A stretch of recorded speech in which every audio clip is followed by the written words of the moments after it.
self-confidence and who were winning and I was not winning, and it was easy to fall into the trap of thinking, but they have it and I don't, and that means they will continue to win and I won't. But that's not really what we want to accomplish here either. So I tried to work it another way. Instead of thinking that you need to have masses of positive self-confidence in order to win, I worked out that in reality what you need is the absence of negative self-confidence. Do you follow the distinction here? Because it's a super important distinction, because actually having lots of positive self-confidence is pretty tricky, because it's something that some people are more or less born with and the rest of us really aren't born with. So if that was all there was to it, then it would be hopeless for all of us who don't really have it from the start. But if you look at it the other way around and think, well, it's actually not self-confidence as much as it is the absence of lack of self-confidence or negative self-interpretation or self-understanding, then it becomes much easier, because that's something that you can actually influence yourself. That's something you can just decide from day to day, I'm going to change that. So all that it took was to consciously make that decision to say, I'm going to stop thinking of the day as being bad and myself as a victim of conditions that I couldn't influence myself, and start thinking of all of it as just something that happens because I think that it will happen and because I push it in that direction. And this is basically what all these self-help books about self-development and all of that are about. And it's all, for someone like me who comes from a little farm far out in the country, it's all bullshit, because it's so tacky in a way. It's so basic and so simple that it can't really be all there is to it, but it is. And once you realize that, that's when you can start making a super big difference to yourself, and that's what I did. And you can start building these things in many different ways. I remember one time on a beach. They call it a beach even in Norway, but it's just a rock that juts into the water somewhere south of Oslo, not so far from here. And they built one of these diving towers on the beach. And I was sitting there, it's 10 meters high, and I was sitting there looking up at it, thinking that looks awfully scary to jump off that thing. And all day, while I was sitting there, little children like this size were running up the stairs and just running into thin air and dropping into the water from 10 meters up and coming up laughing every time. And I was thinking, that is awfully annoying to see these little shits, and I don't dare to do it.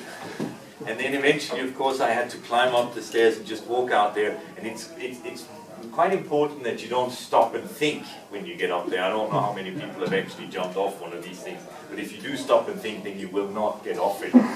So I just made the decision from the ground, I'm going to climb up there, walk out and jump off. And then I did it.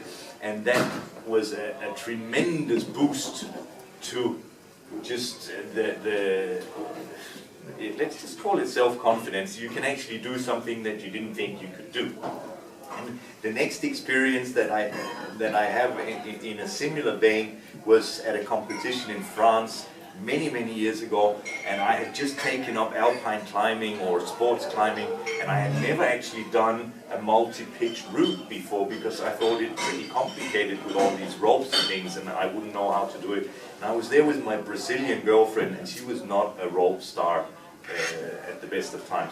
So I had to do all the rope things, and I didn't really know how to do it. I'd seen some pictures in a book and some drawings and things, and I worked out how to do it, and we did a 4-pitch route, and it was relatively challenging climbing for me, and we got to the top, and it was such a colossal boost adrenaline boost and self-confidence boost and all sorts of boosts.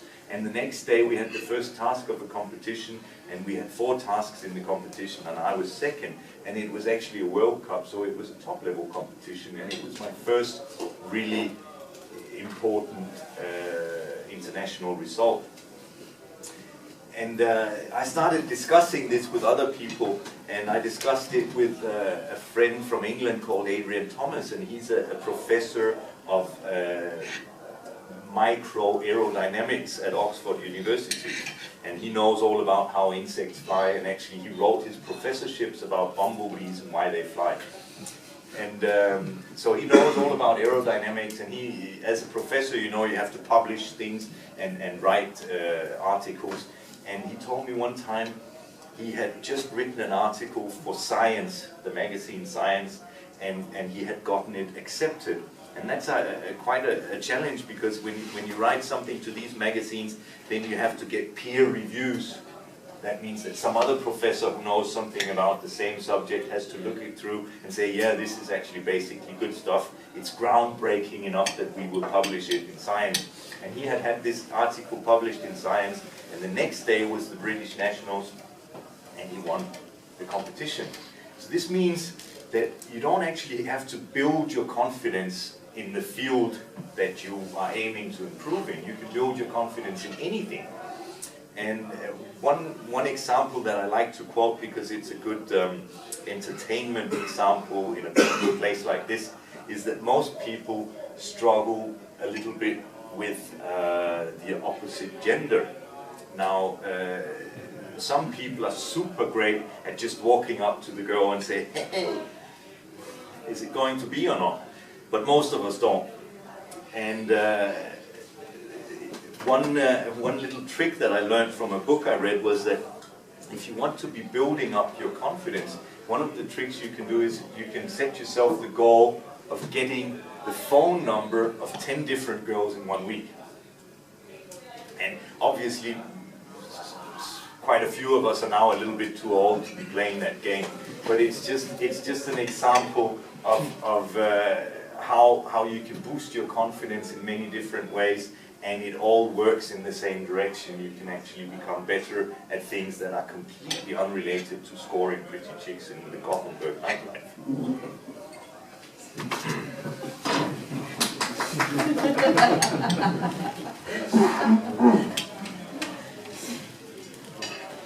And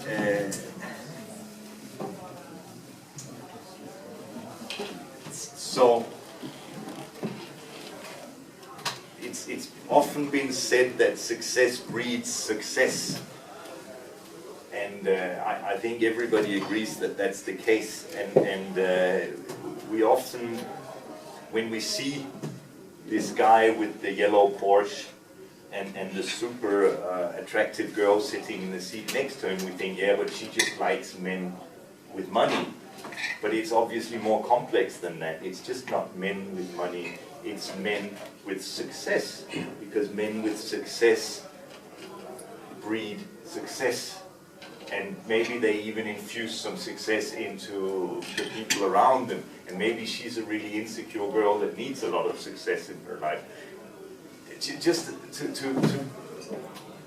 go a little bit further along this line, that once you start having success in one branch in life, then it tends to spread out, and you build up your confidence, and then you can do better in many other branches as well.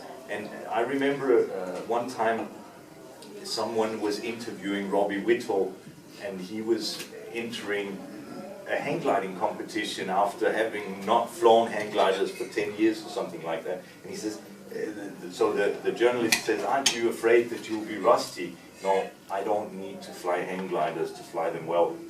And that is precisely the attitude that we want to further and we want to build up here, is that absolute confidence that we don't really need blah, blah, blah, and blah, all the excuses that we can think of to be able to do things well. We just need to believe that we can do them and then go out and do it. Right. And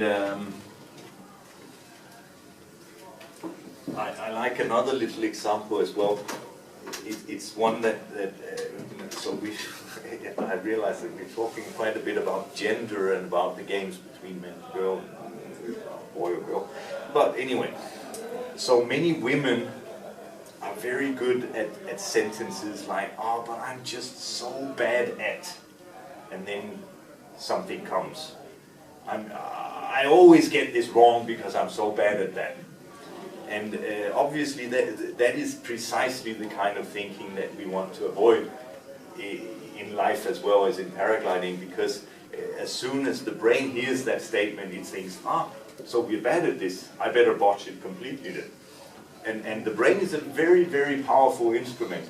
If you tell it to screw up something completely, then it will manage to screw it up completely. It's very easy to do. And it's what is called negative priming. We prime our minds to do something badly or to do it all wrong. And it happens all the time. When I'm flying, for example, it's something that I've analyzed and found out that quite often I make a mistake in a task towards the end, right before we start the race towards the goal line, then I may make a mistake. And I think what happens is that I sit there and I think, now it's really important to do it right. And then I start thinking of all the things I have to do right now in order to win this task or in order to be in the first gaggle win. And I'm thinking so much about how important it is now that it all goes to puzzle. The intuitive and the joy and the flow and all of whatever we call it that has brought me to that position where I'm almost going to fly into goal in the first group is suddenly out the window, because I'm now starting to think so much about what can go wrong and what I shouldn't do and all the things that I shouldn't be thinking about at that particular point. And that's a very difficult one to solve, because how do I stop making those thoughts? And the only suggestion I have been able to work out so far is that I need to just try to file them away. I start having thoughts that are not productive, and then I have this mental picture inside my head that I take these thoughts with my hands, I open a drawer, put them in the drawer, and I shut the drawer. And while I'm thinking this image, I release my subconscious mind to do what it does best and just keep going on with the flight the way it should be going on with the flight. And the whole trick here is called overloading. It's a question of occupying the conscious mind with something that is not important to the actual task at hand, so that the conscious mind is busy and the subconscious mind, the intuition, can be released to do what it does best to actually get us in goal first, or whatever it is that we want to be first. And so one of the ways is this visualization process of trying to take these negative thoughts and putting them somewhere else. And it's a quite elaborate thought where I imagine how this chest of drawers look, and I imagine that I'm going to take the second drawer down, that sort of thing. It's quite an elaborate train of thoughts that really occupies a lot of mind space, and that releases the other end of the mind to do what it should be doing. The other way that you can do it is you can start singing. You can start, because as soon as you start singing, then you have to remember the words of the song. And maybe you don't remember all the words of the song, so you're occupying your mental capacity with something that doesn't have anything to do with what you're doing there, with something that isn't related to the paragliding task. And the other example, of course, is counting sheep at night. It's also one of those overloading things where you manage to get your conscious thought processes occupied by something that isn't relevant right now. And the reason why I like singing is because most of us have endless stores of songs that we remember more or less. And the good thing about them is that we don't remember them completely, because if we did, then we wouldn't have to think about them. But we remember them more or less, and then we start singing, and we can even influence our mood by choosing music that is either upbeat or aggressive or relaxing, if that's what we need, or we really have many different tools with music, and we don't even have to play with the iPod, because we've already got it in our heads. And as soon as you start listening to yourself screaming for vengeance, for example, Judas Priest, into your helmet,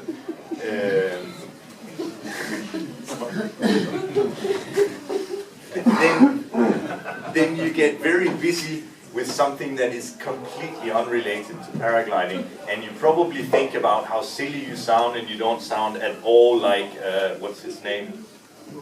Ron? Ron. Yeah. And all these thoughts derail, basically, all the negative thoughts that you could have been having at the same time about all the things you need to accomplish to actually win the task. And I think that's a super neat trick that I would like to recommend that you try. And it doesn't matter if you don't think you can sing, it's actually just better, because then it's going to sound even more silly, and you're going to be even more embarrassed about your singing and not be thinking about flying.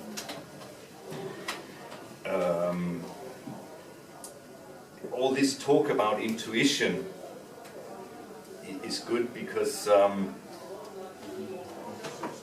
people smarter than me have tried to work out when it is best to use intuition and when it's best to use actual rational thought processes to go through the options and thinking about what you want to accomplish.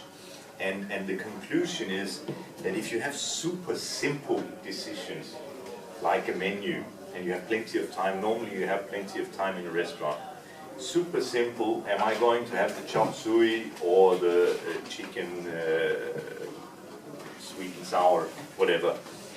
These processes you can quite comfortably do with the conscious part of your mind, because they're simple, it's almost binary, this or that.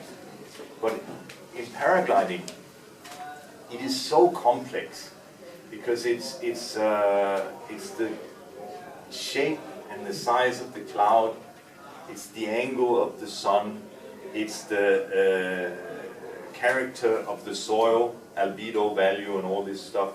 It is how many birds are thermaling and where are they thermaling, where are all the other paragliders, all the competitors in relation to you, what is actually happening in the harness right now, what is happening with the wing, and hundreds of more things that you cannot at any stretch of the imagination keep track of by analyzing each of them and coming to a conclusion.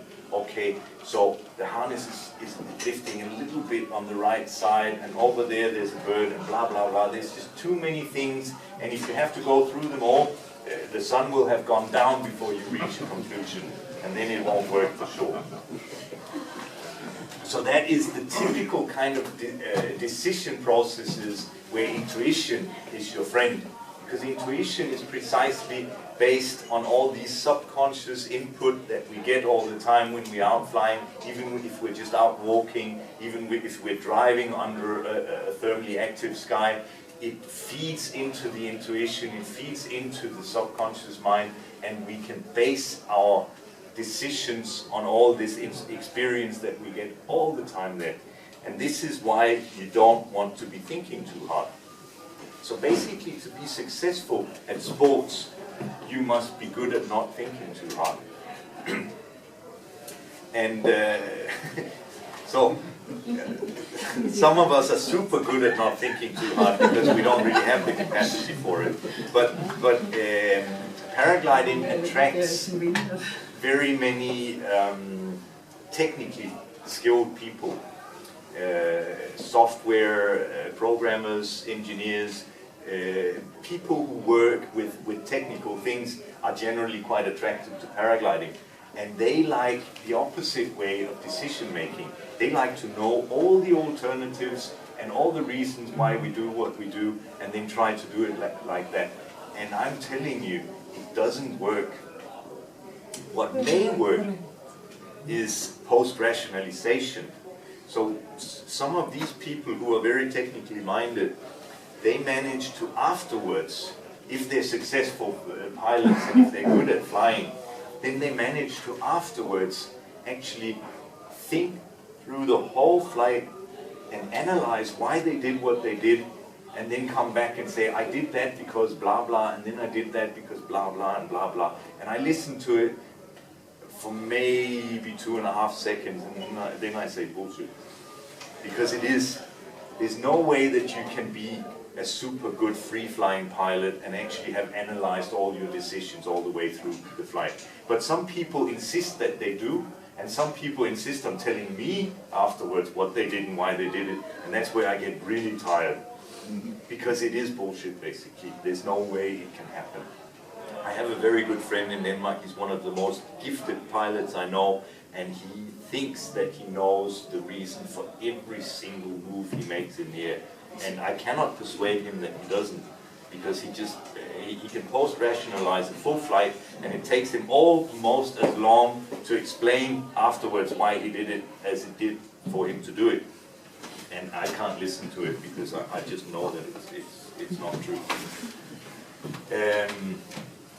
So we've now asserted, by the help of this imagination picture where we sit there and we look down and we see the rocks and we imagine ourselves splattered all over the rocks, and we've now asserted that that is not a good way, a good train of thought to have, because it's negative priming. We prime our minds to do something that we really don't want it to do, and we don't want to be part of that.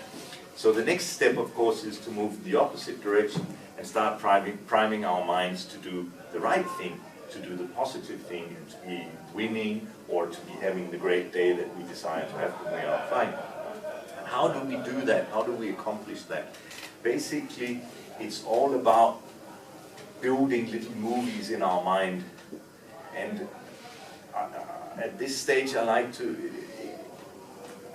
like to mention that you don't want to be playing a movie about yourself standing on the podium with the trophy like this, because chances are you won't be there.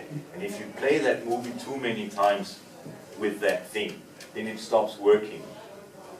So it's not about actual specific outcomes, desired outcomes that these movies are going to be. It is about general feel-good things. It's about actually being up there in the air, having fun, playing with your wing, playing with the air, playing with your mates flying around you. That is what you want to accomplish with your positive visualization. And there's plenty of books about how to manage that sort of thing. But basically you just sit down, you shut your eyes, and you shut out the sound from outside, and then you just start playing these movies, these positive movies. It's one of the only things that you can basically do to improve your flying while not flying, and it works for free flying just as well as it works for competition flying. Just take the time to actually sit there with your eyes closed and playing these movies. And they could be just movies of great flights that you've had in the past. That works as well. It's all about getting into that groove of having fun and enjoying yourself up there. And the more you do it, the more you prime your mind to enjoy being up there. And it works. I know it works. Yeah.